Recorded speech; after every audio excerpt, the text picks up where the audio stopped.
Welcome to Global News on Signature TV. I am Christopher Lele. In the headlines, House of Representatives takes stand on state creation. Alleged cybercrime case against Senator Natasha adjourned to October 20. U.S. pushes larger Haiti force. Kenya bemoans unreliable U.S. vehicles at UN. And Israeli protest on eve of Jewish New Year for release of hostages. Details in a moment. New every morning on Signature TV, we open the day for you with needed energy, information, and required vibes to shape your day. From sizzling snippets of stories in various areas of life to intriguing conversations with net worth guests. When you have people who have no track record becoming your leaders, you have a problem. There's no outstanding gratuity when Obi took over from me. I left in all the accounts of Anambra State 13.8 billion for him. Your day cannot be complete without Signature Morning on weekdays and Signature New Day on weekends. There is no better way to start your day except Signature Morning and Signature New Day every day on Signature TV. Nigeria's House of Representatives has unveiled 87 proposed amendments to the 1999 Constitution. At a national public hearing in Abuja on Monday, the reps took a position on the creation of additional states, community police, full local government autonomy, and reserved seats for women and persons with disabilities in legislative assemblies. Deputy Speaker Benjamin Okezie described the process as the most inclusive in Nigeria's history, while Speaker Tajuddin Abbas said reformed delayed is reformed denied, assuring timely transmission of the bills to state assemblies. The amendments, drawn from the months of consultations across the 6 geopolitical zones, aimed to make Nigeria's democracy more representative, inclusive, and secure. Mixed reactions have trailed the recent 100% hike in fees for the Nigerian Standard Passport recently announced by the Nigerian Immigration Service. Under the new fee structure, applications made within Nigeria will now cost 100,000 naira for a 32-page passport with 5-year validity and 200,000 naira for a 64-page passport with 10-year validity. Our correspondent sampled opinions from citizens on the issue. Nigerians have expressed divergent views about the hike of the Nigerian Standard Passport fee by the Nigerian government. The upward review, which was recently made public by the Nigerian Immigration Service, placed the Nigerian passport fees at 100,000 naira and 200,000 naira for the 5-year and the 10-year validity. The increase comes barely a year after the federal government approved an earlier adjustment in August 2024, which raised the 32-page 5-year booklet from 35,000 naira to 50,000 naira and the 64-page for 10 years from 70,000 naira to 100,000 naira. According to the government, the increase is necessary to sustain quality, curb corruption, and ensure timely delivery of the travel document. Just recently, the Minister of Interior, Olubunmi Tunji-Ojo, stated that Nigerians can now get their passports delivered to them 1 week after application. There is already an arrangement with courier company will send it to you. It means that maximum within 1 week, once it's open, within 1 week, you enroll for your passport. You get your passport seamlessly, removing the bottleneck and removing the corruption within the system. However, some Nigerians who spoke on the new increment of the passport fee described the government's action as insensitive. I think it is insensitive. Insensitive in the sense that it is only in Nigeria that the passport fee is higher than the minimum wage of workers. If you're increasing all these things, why don't you increase living standard? Increasing of passport fee is less important. Rather, let them channel their energy towards fighting corruption and insecurity in the nation. This is not worth it at all. I think it's one of the insensitive things to do, especially looking at the economy of the nation currently. Okay, except you are trying to tell us that you don't want people to travel. I wouldn't say it's a welcoming policy. I think that there are other ways, that they could have done it than putting 100% increase on passport fee. If there are things that you needed to settle, there are ways, because it's going to. I don't think they had to sit down and think, how would this affect the citizens? Because it is affecting the citizens. People can barely feed, and when they eventually save up some money and the passport fee has got increased, so I think it's not sensitive. Many ordinary Nigerians already battling harsh economic realities. You will see that these particular increments have added burden instead of relief. While we welcome the reform that genuinely enhance efficiency, security, and adjustment, but we also have to match it with a clear, transparent improvement that citizens can see and feel also. Others, however, believe that the hike is not a bad idea as long as improvements can be achievable in the immigration sector. But those seen as welcome development will see that, okay, actually, if they're going to improve their services, make these things easier for us, then of course it should be. Because, I mean, they already made the renewal so effective now that you can stay online, make applications, and it's at your doorstep. As long as you're going to actually make do and back your words with actions, they are okay with it. A university lecturer, Professor Chidozie Chukwuokolo, explained the poor psychological effect the passport fee increment may have on some citizens and the possibility of Nigerians using illegal means to travel out of the country due to lack of funds. They are making things more difficult and crime will increase for people to live. And look at what is going on with our people. They trek to travel, take the risk of entering into the ships or whatever to get into Europe, and a lot of them keep dying all the time. And even when they don't die and they escape, they are made slaves and all whatnot. So I think it is insensitive. The government should put a human face in what it does. While others believe the hike of the passport fee may minimize the Japa syndrome, others feel it still doesn't make any difference, as Nigerians can still work hard to get the funds. I don't think so. Nigerians are very resilient people, and we've been known to survive anywhere and anything. So this is just going to be another challenge to be won, right? I don't think it's going to affect anybody that truly wants to leave Nigeria for a better future that they think that they need. It will only mean that they will have to work twice as hard to get what the requirements they need, especially the money that they need to move.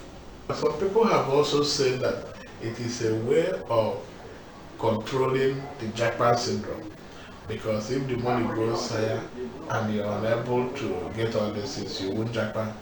But it is not true. It might not necessarily happen that way, because you are making things more difficult and crime will increase for people to live. As Nigerians adjust to the new passport fees, concerns over affordability and access continue to dominate public conversation. But for now, all eyes are on the Nigerian Immigration Service to see how the fee hike will. Chinyere Mba, wife of the Enugu State Governor, has launched a new initiative to support women in Owo Nkanu East local government area of the state. The initiative, which is part of efforts to cushion the effects of economic hardship and strengthen women's role in community development, was held at the Smart Green School, Owo. Mba, who presented food items including bags of rice and wrappers, said that the program is designed to provide relief in the face of rising food crisis and economic challenges, while also encouraging women to remain resilient. This program, or gathering, as we may call it, is designed to support and interact with you all, provide some relief from the burden of the economic hardship. Economic empowerment is not just about financial independence, but also about creating a world where every woman can make informed decisions, assert her rights, and contribute meaningfully to the society. Together, we will work to break barriers and build opportunities, celebrating the strength and resilience of the women of Owo. However, emphasized that the intervention would go beyond handouts, noting that economic empowerment is about giving women the tools to make informed decisions, assert their rights, and contribute meaningfully to society. She assured that the program would be extended to other parts of the state in due course. With weeks to the Anambra State governorship election, concerns over possible violence have continued to draw attention. In response, peace advocates have staged a rally in Awka, urging political actors and citizens to embrace dialogue and shun violence during the polls. Correspondent Lawrence Wimo takes us through. A group of peace advocates took to the streets of Awka, Anambra State capital, to promote a peaceful and violence-free governorship election. The peace walk, organized by the Anambra Peace and Mediation Working Committee in collaboration with the Institute for Peace, Security and Development Studies at Nnamdi Azikiwe University and other peace-oriented groups, commemorated the United Nations World Peace Day. The participants marched through major streets, bearing placards with messages such as avoid all forms of electoral violence and promote humility and discipline during the election. The event aimed to draw public attention to the need for calm and tolerance in the electoral process. Addressing journalists, the director of the Institute for Peace, Security and Development Studies, UNIZIC, Professor Chukwuemeka Jaja Nwanebo, said that the aim of the peace walk was to send a strong signal to stakeholders to prioritize peace during the Anambra State governorship election. He urged political players to give peace a chance, avoid hate speech, and embrace politics of ideology and development. People need to understand that Anambra State is more important than any one individual, any cluster of individuals, anybody's interest, anybody's aspiration, and anybody's campaign or whatever. And it's also higher than any political party. All of a sudden in the past 2 weeks, the state became so toxic because people are preparing for election. And we are saying we do not need this to continue. Let us do this campaign and go through this election as if Anambra State will exist after the election. Immediate past Vice President of Ohaneze Ndigbo and a member of the Anambra Peace Committee, Chief Damian Okeke-Ogene, described peace as a bedrock of development. He appealed for calm and tolerance during the election, urging the public to watch their utterances and ensure humility and discipline thrive during the election. I advise all of us, including myself, this is a critical time that we watch our utterances to make sure that we send a message of humility, discipline, and tolerance to the prominent. International President of the UN Peace and Positive Living Awareness Center, Ambassador Festus Ozemena, stressed that peace is priceless and critical to human and societal development. Peace has no alternative. Peace is critical. Peace is very, very paramount in human existence. We're talking about inner peace. Very, very fundamental. And that is what we are preaching today. That there is need for us, everyone, to practice inner peace. Another partner, Ndo Nwokolo, described peace as paramount, likening it to a marriage that requires nurturing. He emphasized the need for peace in the forthcoming election, noting that the Southeast has regressed in the recent years from the country's safest region to a place people now avoid visiting. Reflect back the last 5 years, how we have gone from being the safest and the most secure region in the country to a place people don't want to come. Peace is paramount. As we celebrate the World Peace Day, which says we have to act now, let's think about how peace has been able to help us to develop these things. Secretary of the Peace Committee, Ugochi Freeman, said initiatives like peace walks and stakeholder engagement are vital in promoting peaceful and credible elections, underscoring the need for collective action to ensure free, fair, and credible polls. Lawrence Wimo, Signature TV News. The Joint National Assembly Committee on Works has pledged greater attention to federal road projects in the Southeast to ensure that contractors deliver value for money. The committee, led by the chairman of the House Committee on Works, Akin Alabi, made this known during its oversight tour of federal road projects in Enugu State. Alabi explained that the visit was part of ongoing efforts by the National Assembly to assess the pace and quality of federal projects in the region. He assured that the lawmakers would continue to press for speed and accountability from contractors, as well as advocate more budgetary allocation for federal roads in the area. We've been impressed with some projects. We've had our reservations with some projects. We've been disappointed with some projects. But everything will be in our reports when we lay them on the floor of the Senate for the Senate and the floor of the House for the House of Representatives, because it's a joint committee. Governor Peter Mbah, who received the team, welcomed the oversight visit and urged federal authorities to hasten work on ongoing projects. He stressed that good road infrastructure remains critical to regional growth and economic development. I want to warmly welcome you, but also to express how delighted I am to welcome this very committee on board. This is one of the most important, in my opinion, committees in both the Senate and the House of Representatives. We take road infrastructure very seriously here, and we cannot do that in isolation. So that is why this committee is of utmost importance to us, because we need to work in sync with the federal government, so that on our part, as we're doing our roads, our objective is to do all our roads without exception.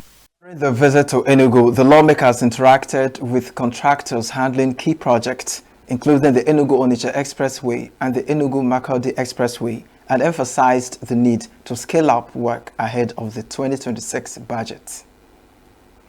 Rivers State Governor Siminalayi Fugbara has said that his administration is committed to the development of the state seaports, promising to partner with the Nigerian Ports Authority (NPA) to create jobs and stimulate economic growth.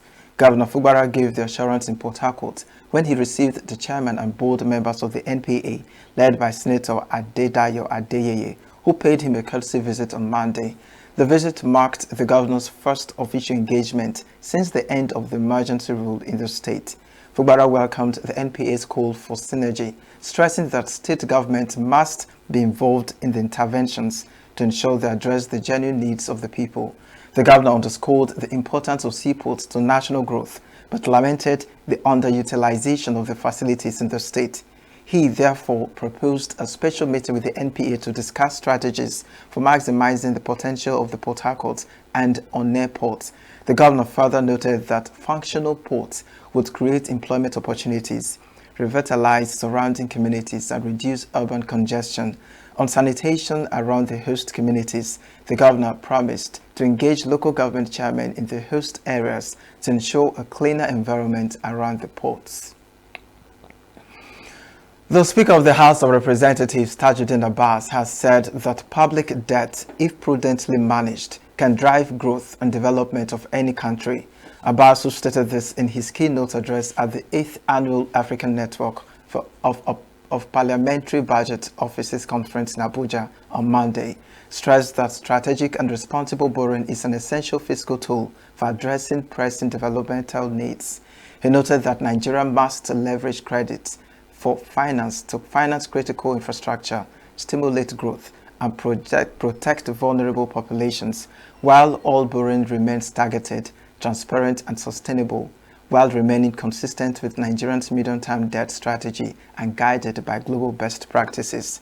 Speaker Abbas said the Parliamentary Budget Office is designed to serve as a dynamic platform that enhances the ability of African parliaments to conduct transparent, evidence-based budgeting and maintain rigorous fiscal oversight. He stressed the importance of robust parliamentary fiscal oversight, backed by independent and capable parliamentary budget offices for achieving sustainable development in Nigeria and across Africa. He also stated that development strategies in the various countries, including national and continental development plans, are adequately reflected in government budgets and supported by robust oversight. Up ahead, police arrest 3 suspected kidnappers. recover weapons and rivers. Nigeria's GDP grows by 4.23% in second quarter 2025. NBS speaking there. Details of these and more after the break. Every second, every minute, every day, news is breaking, events occur, and there are new developments. At Signature TV, we follow these stories objectively, bringing all sides without bias, explaining the complex issues, breaking down the numbers, and investigating the issues behind the news. Anywhere and everywhere, near or far, wherever the news is, we will be there. Signature TV. News in your pocket. Lifeless bodies of 8 policemen who were declared missing after a deadly attack on security operatives at Agu Center on the border of Katsina, Ala, and Ukom local government areas of Benue State have been recovered. Chairman of Katsina, Ala local government area, Dr. Justin Shako, disclosed this to reporters on Makurdi Monday. According to him, this brings the number of officers killed to 11. The unfortunate incident occurred on Friday when a team of security operatives came under the attack of armed invaders. 3 personnel were immediately confirmed dead, while 8 others were declared missing. Operatives of the Rivers State Police Command have arrested 3 suspected kidnappers in connection with the abduction of Humphrey Wagbara, a resident of Igruta, Atali. The command spokesperson Grace Aringe Koko disclosed this in a statement on Monday, citing the anti-cultism unit Umuaha Annex acted swiftly after receiving a distress report on August 26, 2025. She identified the suspects as Hassan Mohammed, Bello Abubakar, and Yusuf Ahmed, saying they were arrested on September 19 in Obiakbo and Ikwere local government areas. During interrogation, the suspect confessed to multiple kidnappings. Recovered exhibits include a G3 rifle, a magazine, 3 short daggers, a jackknife and stainless short knife, and a phone belonging to one of the victims. On this part, the State Commissioner of Police, Olubenga Adepoju, commended the operatives for the diligence and urged residents to report suspicious activities to security agencies. He said investigations are ongoing to track down fleeing members of the syndicate and recover additional weapons. Federal High Court Abuja has slated Friday, the 26th of September, for the determination of the application filed by Mazi Nnamdi Kanu on the no-case submission in his case with the federal government. One of the Kanu's lawyers, Aloy Ejimako, made this known in a post on his X handle on Monday. The IPOB leader is currently facing trial for terrorism due to his push for the actualization of Biafra. Reporters cited a court notification about the slated hearing that if either party desires to postpone the hearing, he must apply to the court as soon as possible for that purpose. It, however, added that such application is, if based on any matter of fact, must be backed up with proof of facts. A legal practitioner, Nnadiome of Fokansi, has advised the Nigerian government to engage citizens in genuine dialogue to understand their grievances as one of ensuring enduring peace in the country. Ofokansi, who was speaking on Signature Morning, a breakfast show on Signature TV, noted that the real challenge facing the country is how to identify those factors threatening the peace of the country. He said that until authorities commit efforts to tackle the underlying factors fueling agitations in parts of the country, genuine solutions may not be found. There is this IPOB agitation also the southeast for the state of Biafra, for the country of Biafra. And then there is also this agitation in the north that clamors for Arewa Republic. I found out that it is because of the strange marriage called Nigeria that has given rise to all those agitations. Now, such agitations, you can look for peace. If you want national stability, you can call them to a round table. What do you want? We want to be one country. We want to be Nigeria because the bigger we are, the better for us. You give the reason why it should be one country. They will not tell you why they are agitating to have their own separate country.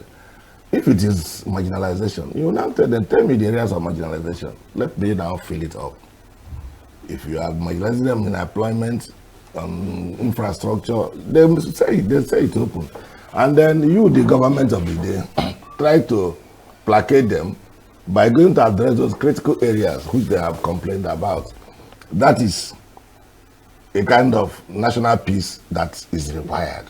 The legal practitioner criticized the practice of integrating so-called repentant terrorists into the military, buying items for them or giving them roles under the guise of peace agreements, describing it as ridiculous. He wondered why terrorists who can wipe out an entire community in a single day should be considered for peace talks. We have reasons to believe, not reasons, they are very on the public domain. People who have been captured as terrorists by our soldiers, you now wear them good uniforms, say you give them training, wear them white, buy them bags of rice, and then reintegrate them into the Nigerian army. Then you talk of peace. In fact, the thing is that Nigeria doesn't want to discuss peace. That's what I have just seen. In fact, the APC government doesn't want to discuss peace. Because if you can recall, during the run-up to the 2023 election, one radio host in the north further urged the authorities to rely on verified databases to know the number of displaced persons that have been rescued from the den of terrorists and the armed men who have actually surrendered while cautioning against negotiating with bandits. The trial of suspended Kogi Central Senator Natasha Akpoti-Odoha over alleged cybercrime was told on Monday at the Federal High Court, Abuja, following an objection raised by the defendant. Natasha was arraigned before Justice Mohammed Umar on June 30 on a 6-count charge filed by the Director of Public Prosecution of the Federation, Mohammed Abubakar. At the resumed hearing, counsel for the prosecution, David Caswell, told the court that they were ready to proceed with the trial and the first witness was already present in court. Responding, counsel for the defendant, West Idahosa, a senior advocate of Nigeria, expressed concern about the possibility of the prosecution opening its case since his client had filed a notice of preliminary objection to challenge the court's jurisdiction to hear the case. He said the objection is not to the nature of the charge, but the alleged abuse of the prosecutorial powers of the Attorney General of the Federation. The defense, however, also complained about not being served with the copies of statements of the prosecution witnesses, although the prosecution counsel argued that the objection filed by the defendant should not be allowed to stall the court's business for the day. Justice Umar insisted that the prosecution must first respond to the objection. The judge said he intended to first determine the objection raised by the defense before taking any further steps into the case, and subsequently fixed October 20 for the hearing of the objection. Natasha is alleged to have transmitted false information through electronic means with intention to malign, incite, and endanger lives and breach public order. She was also alleged to have, in a television interview, repeated similar claims to the effect that the Senate President and former governor plotted to kill her in her state. The United States has warned that corrupt Nigerian government officials risk visa restrictions. In a statement posted on its official X handle on Monday, the U.S. mission in Nigeria said fighting corruption has no borders and that accountability extends to high-profile individuals. The U.S. had in the past imposed visa restrictions on politicians accused of undermining democratic processes and engaging in electoral malpractices. The latest warning comes at a time when transparency advocates have raised concerns over alleged mismanagement of public funds and abuse of office across different levels of government in Nigeria. Washington maintains that denying entry into corrupt officials is part of its broader strategy to promote good governance, accountability, and respect for the rule of law in partner nations. The National Bureau of Statistics revealed in its second quarter 2025 GDP report Nigeria's real gross domestic product grew by 4.23% in the second quarter of 2025. According to the report released on Monday on its website, the figure shows a significant improvement compared to 3.48% recorded in the second quarter of 2024 and the 3.13% recorded in the first quarter 2025. The figures signal a strengthening economy driven by recent rebasing, rebound in oil production, and resilience in non-oil sector. The report said in terms of share of the GDP, the industry sector contributed more to the aggregate GDP in the second quarter of 2025 at 17.31% compared to the corresponding quarter of 2024 at 16.79%. Next is business news.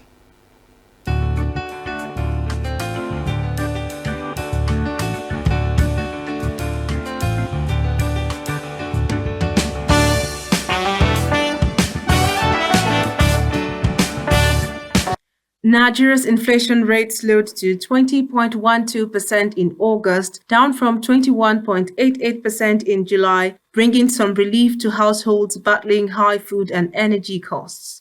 Despite this, the Nigerian exchange recorded losses dragged by profit-taking in major banking stocks including Zenith, UBA, and Fidelity. On the regulatory side, the Central Bank of Nigeria has introduced tougher rules on leadership transitions in banks, requiring long notice periods before CEOs or top executives can exit. The move, according to the Apex Bank, is designed to protect stability in the financial system while boosting investor confidence.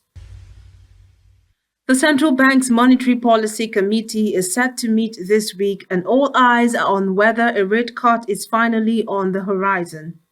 Analysts remain sharply divided. Some argue that the recent slowdown in inflation and relative stability in the exchange rate create space for at least a modest cut from the current 27.5%.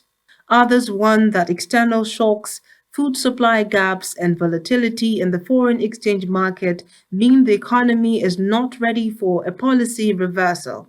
With growth fragile and borrowing costs already high, the decision is expected to send a strong signal to both local and foreign investors about Nigeria's policy direction. Nigeria's bond market is entering a new era as the Securities and Exchange Commission directs all fixed income securities to adopt mark-to-market valuation. This means bonds will now be priced based on fair market value rather than historical amortized costs.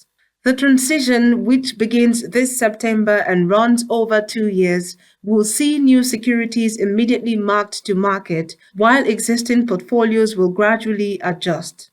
Regulators say the reform is aimed at boosting transparency, aligning Nigeria with global standards, and giving investors a more accurate picture of their holdings. Market watchers expect the move to increase liquidity but also introduce greater volatility in pricing. Sept Energy has announced plans to invest between $2.5 billion and $3 billion in Nigeria over the next 5 years following its acquisition of ExxonMobil's shallow water assets. The company says the new investment will push production from about 134,000 barrels of oil equivalent per day to more than 200,000 by 2030. Sept's strategy includes boosting crude output, expanding gas monetization projects, including LNG opportunities, and rehabilitating infrastructure tied to acquired fields. The energy giant says the plant underlines its confidence in Nigeria's oil and gas sector and its ambition to remain the leading indigenous energy player in the country. Nigeria's Eurobond market closed Friday, September 19th, with yields showing a mixed picture across maturities. Short-term bonds such as the 7.625% issue due in November 2025 are trading near 6%, while longer-dated securities stretching to 2040 carry yields between 8.75% and 10.3%. According to the Debt Management Office, prices for some bonds are above par, reflecting strong demand, while others trade at discounts as investors weigh risks. Analysts say the current yields highlight cautious investor sentiment, but also continued appetite for Nigeria's debt, even as global interest rates and domestic fiscal pressures remain in focus. At the end of trading on Monday, September 22nd on the Nigerian Stock Exchange, a total of 488.5 million shares valued at 13.7 billion naira were exchanged in 28,598 deals. This reflects a 13% increase in volume, a 2% rise in turnover, and an 18% improvement in deals compared to the previous trading day.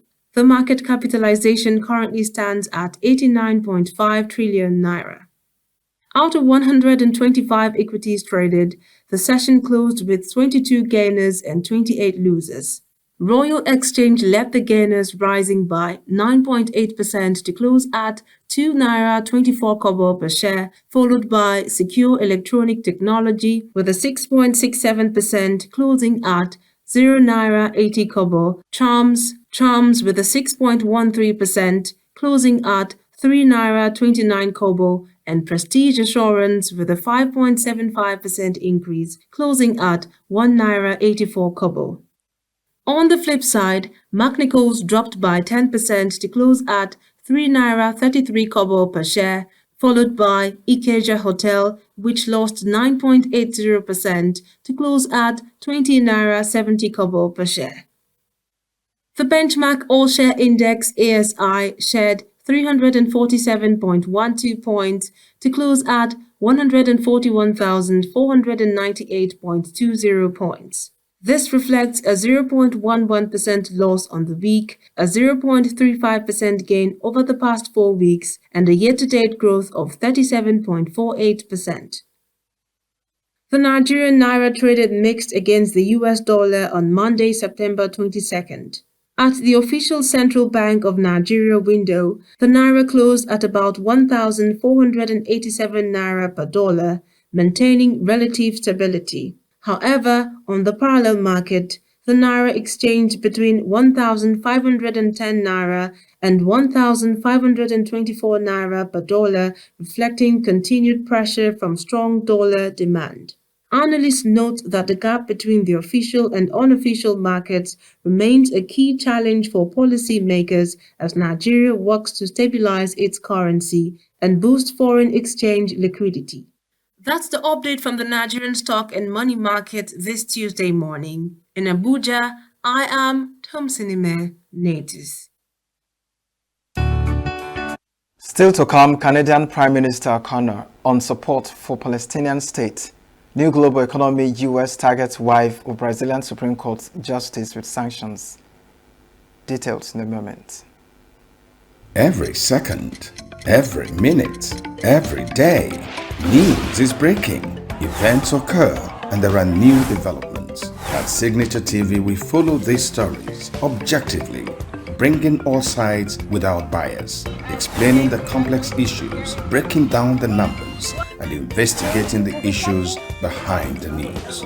Anywhere and everywhere, near or far, wherever the news is, we will be there. Signature TV.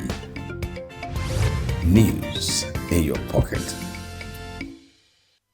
The United States sought to build support at the United Nations for the expansion of an international force to tackle Haiti's armed gangs, building on a Kenyan-led mission that Kenya President William Ruto said has struggled with staffing and logistics. At an event organized by the US and Kenya on the sidelines of the annual UN gathering of world leaders, Ruto said the 15-month-old force, known as the Multinational Security Support Mission, had been operating at only 40% of the expected strength of 2,500 security personnel. Security personnel would be made available. Unfortunately, they were not made available. It was also expected that there would have been force multipliers, that we would have armored personnel carriers, we would have enough logistical support to be able to make this mission successful. I must commend the United States. They did make available logistics, vehicles, but unfortunately, most of the vehicles were second-hand vehicles, and therefore they broke down a lot many times. And in fact, it put our personnel in great danger when they broke down in very dangerous places. But at least they stepped up. We didn't, however, get any useful support from any other quarter. The United States has long been a partner and a friend to Haiti. However, we cannot continue to bear the lion's share of the financial burden in addressing the hemisphere's security threat. Armed gangs have taken control of almost all of Haiti's capital in a conflict that has forced some 1.3 million people from their homes, killed thousands of people, and fueled famine-level hunger. The UN Security Council mandate for the MSS mission is due to expire on October 2nd. The Security Council resolution requires at least 9 of the 15 votes in favor and no vetoes by the US, Britain, China, France, or Russia. Canadian Prime Minister Mark Carney addressed the Council on Foreign Relations in New York City on Monday. His comments focused on Canada's foreign policy priorities, including support for a Palestinian state and the new global economy. We, out of the G7, are forming buyers clubs for critical minerals so that the world can diversify away from Chinese dominance from them. So it's not just the supply, but it's having that secure access to capital or an offtake, basically, so these can be developed. We are an energy superpower. That is going to become increasingly evident. 85% of our energy is clean. We're one of the world's largest LNG exporters, one of the largest reserves of oil and gas. We measure additions to our grid in 10 gigawatt chunks, to put it in perspective, and you will see that with time.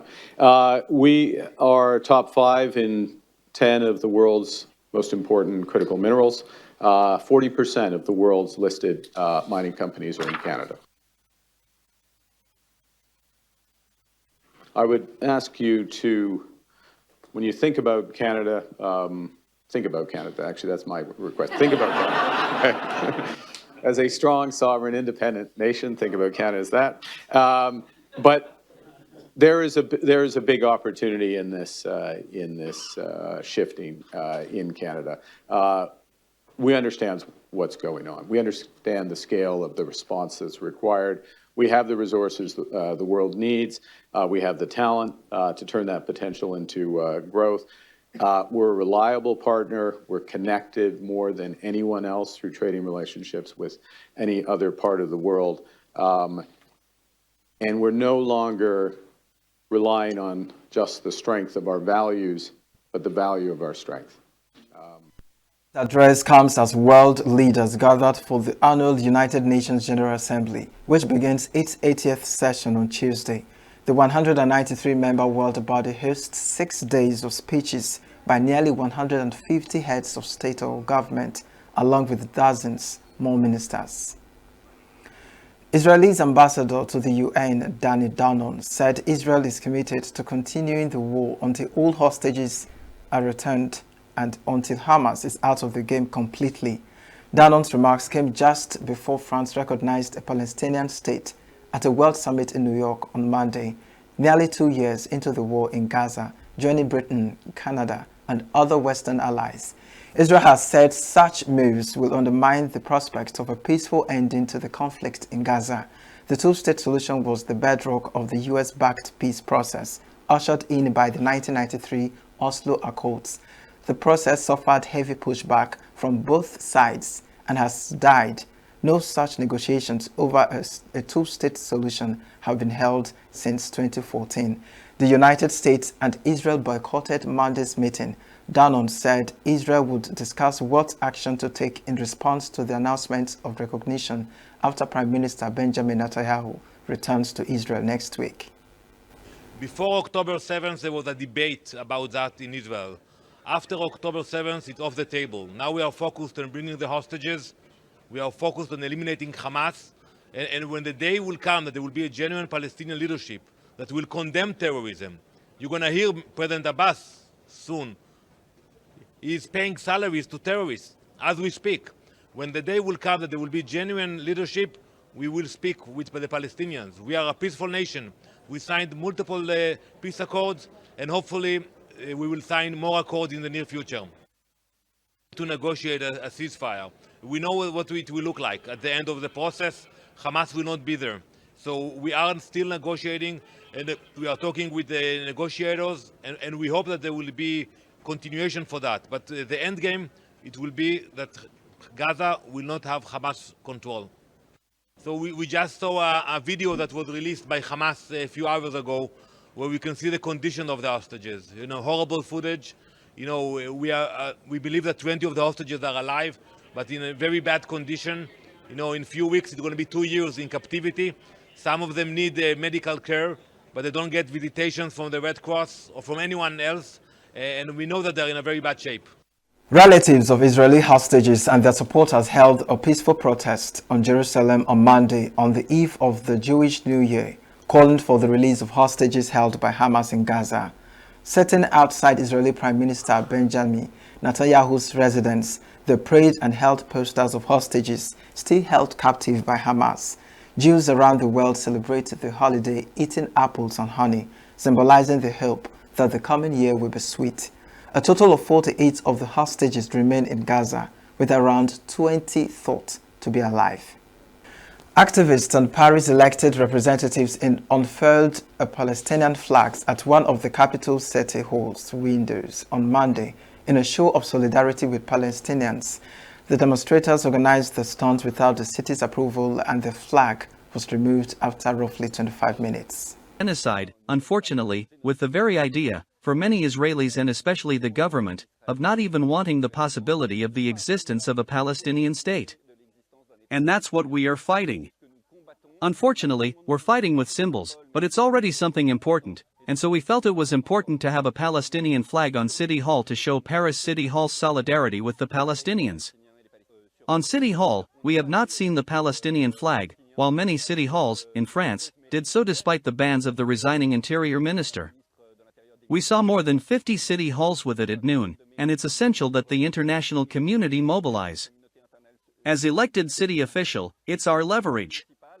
It's up to us to have the flag on City Hall. It's a striking image. The U.S. on Monday imposed sanctions on the wife of the Brazilian judge Viviane de Moraes, who presided over the criminal case of right-wing former president Jair Bolsonaro. In an expansion of its sanctions targeting Brazil's judiciary, the sanctions on the wife of Supreme Court Justice Alexandria de Moraes was imposed under authorities provided by the Global Magnitsky Act. The Treasury Department website showed Bolsonaro was convicted earlier in the month of attempting a self-coup to stay in power after he lost the 2022 election to current leftist President Luiz Inácio. He was sentenced to 27 years in prison. And now, let's take a look at entertainment stories. This is entertainment news. A resurfaced video of social media influencer Sisi Oyibo has stirred heated debate online over identity, migration, and what it means to belong in Nigeria. The clip recently reshared by ex-user Sir Dixon on Sunday shows the influencer addressing critics who questioned her Nigerian identity despite her foreign background. She also compared her situation to that of Nigerians abroad. Sir Dixon, while sharing the video, condemned what he called double standards. Housemates Joanna and Culture has been evicted from the Big Brother Naija show. Their eviction was announced during the live show hosted by Ebuka Obi Uchendu on Sunday night. This brings the total number of evicted housemates to 4, including Bright Morgan and Thelma Lawson, who were evicted on Saturday night. Joanna, a 21-year-old entrepreneur from Benue State, and Culture, a 27-year-old fashion designer from Kogi State, were announced as the 15th and 16th housemate to exit the reality TV show. Following their eviction, 13 housemates remain in the house, competing for the grand prize of 150 million naira. The reality show is now in its 9th week for a 10-week run. Famous American rapper Cardi B has set a new world record for most drone deliveries. Cardi B set the record at the weekend after using drones to deliver her new album, Am I the Drama, across the Dallas-Fort Worth region, Texas, USA. 176 copies of the album were directly delivered to fans within a single hour by drones. The operation, which makes Cardi B the first musician to tie a world record to an album launch, was in partnership partnership with Walmart Atlantic Records and Wing Drone Delivery. Sunday guides a group of children through their xylophone rehearsal. The wooden mallet dance across the instrument's bars, creating melodic rhythms that echoes through the neighborhood as the young percussionists prepare for their next performance. The group, established in 2023, has become a local sensation, traveling across the region to perform at events. The xylophone holds deep cultural significance in Akwa Ibom, traditionally featuring prominently in local ceremonies. Yet, Sunday worries their heritage is being overshadowed by Western instruments. But Sunday's role extends far beyond teaching and performing. In his modest wood workshop, he meticulously crafts each xylophone by hand, a skill he has perfected for over 12 years. The xylophone, crafted from wood purchased from the timber markets, is priced between 150,000 and 400,000 naira, about $100 to $270. This represents both cultural preservation and economic opportunities for the married father of one. And that's the entertainment news. I am Queenette Wokonta for Signature TV. That's the news this hour. I am Christopher Lele. Thank you for watching.